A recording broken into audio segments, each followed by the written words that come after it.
এটা হোলির গান, আমার লেখা এবং আমার সুর করা, খুব পছন্দের একটা গান।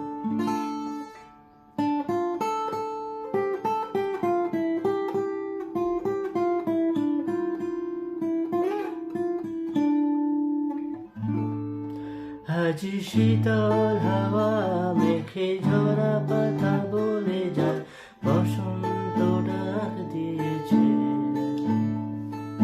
পলাশের বনে বনে